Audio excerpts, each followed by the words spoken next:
Okay. Pro-abortion is pro-woman. At least, that's what I've heard. But as I learned more information about the practices of abortion clinics, I understood better and better that that simple statement was a complete lie. In these few minutes, I'm going to tell you about some examples that prove the falsehood of this statement without a doubt. Abby Johnson, former director of a Planned Parenthood abortion clinic, tells that, after having an abortion, workers at the clinic give each woman contraceptives. But the woman is purposefully given the contraceptives that Planned Parenthood knows are most likely to fail.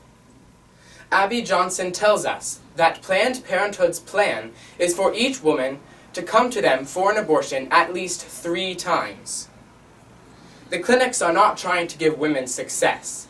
They are not set up to empower women. But these abortion clinics are trying to make money off women and use them for their own financial advantage. They treat each woman as a chess player treats one of his pieces, manipulating it to further his goals. Looked at with all the pertinent facts, abortion clinics are revealed as yet another avenue for the victimization of women. Earlier this year, my family and I watched a pro-life movie about a man named David Scotton. It told the story of his mother, Melissa Coles, going to an abortion clinic to have him aborted. The story she related and the treatment she told of was worse than I had expected. Melissa said that after she arrived at the clinic, the workers threw a blanket over her head and put earphones on her, so she could not see or hear the protesters who were standing outside the clinic. The workers covered Melissa, so she could not hear what the protesters were telling her about her baby. Through the deafening effects of the blanket and earphones, Melissa still heard one woman. "Your baby has 10 fingers and 10 toes, cried the woman. The words of that one woman were enough for her to call off the abortion right before it was begun. That is why the workers made such an effort to keep Melissa from seeing or hearing the protesters. They, the champions of the pro-choice cause, wanted to stop her from understanding what she was about to do. They did not want Melissa to know all the information necessary to make a real choice, because they knew if she made a real choice, it would go against them. Human experience has shown that every group which suppresses the truth did it to give themselves power over society. It is only by serving in truth that anyone can bring about good for others. Pro-choice advocates say they are empowering women.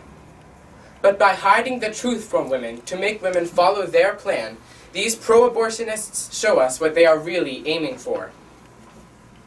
Each move of the pro-choice group shows that they are trying to manipulate and deceive our society. The plan to cover a woman's head and drown out all external sounds is not the plan of a group focused on the empowerment of women, but one fighting to keep its stranglehold on our society. When lawmakers mandate that abortion clinics give women more information before the abortionists kill their babies, Planned Parenthood and abortion supporters erupt against them. They don't want to show women sonograms of their babies. They don't want women to see how human these little children in their wombs are. They want to keep their blanket over everyone's head and force us all into the darkness of ignorance.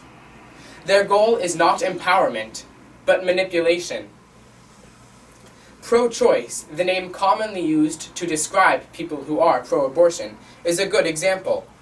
It has really nothing to do with the pro-abortion movement.